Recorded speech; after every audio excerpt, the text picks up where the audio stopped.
Si le désir n'est pas le péché, comment comprendre Jésus qui dit le fait seulement de penser d'aller avec une femme est un péché? Le problème ici, c'est que nous faisons une confusion. On confond la convoitise et les désirs de la chair. Deux concepts liés, mais distincts. Il y a une différence entre le désir de la chair et la convoitise.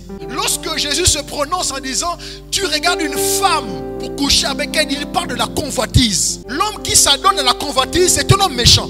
Il veut posséder ce qui n'est pas à lui, ce qui est à autrui. Dans le désir, il y a une réaction spontanée et normale de ton corps. Mais dans la convoitise, il y a la recherche de vouloir ce qui est autrui. La convoitise, c'est l'égoïsme. La convoitise n'est pas très loin de la sorcellerie. Un homme qui convoite veut déposséder l'autre de son bien. Convoiter la femme d'autrui, convoiter le bien d'autrui, convoiter la voiture d'autrui, convoiter le travail d'autrui. C'est de la sorcellerie, c'est de la méchanceté. La convoitise n'est pas une bonne chose. Elle ne vise jamais le bien de l'autre, mais elle veut détruire l'autre. Les désirs ne sont pas un problème, c'est la convoitise le problème. C'est pas un simple désir, c'est un désir meurtrier. Il y a des désirs criminels.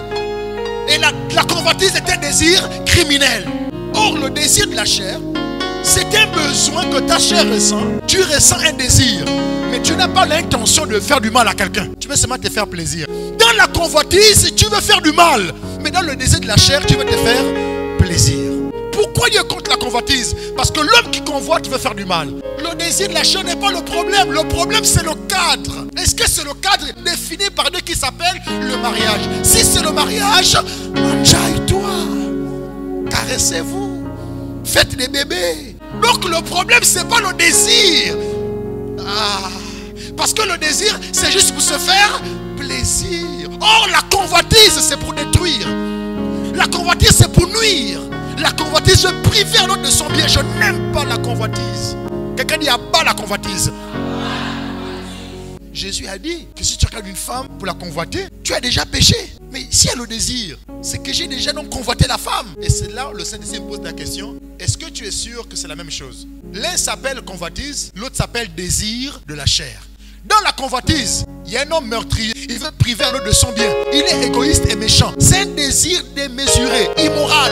Or, dans le désir de la chair, il y a seulement quelqu'un qui veut se faire plaisir. Il veut se faire du bien dans sa chair. Il veut satisfaire les désirs de sa chair. Donc il recherche le plaisir en satisfaisant le désir de la chair. Il désire satisfaire son désir. C'est ainsi qu'il se fera plaisir. Or, dans la convoitise, il désire faire du mal pour posséder ce qu'il y a à l'autre. C'est un meurtrier. Il veut prendre la femme de son frère. David a pris la femme de Uri par la force. Meurtrier. Voilà pourquoi Dieu a frappé David. Laisse l'autre avec son bien. Et je vais un peu aller loin. Dans l'église, si tu sais qu'une soeur a déjà attrapé son proposé, son fiancé, laisse l'autre avec son bien. Ne convoite.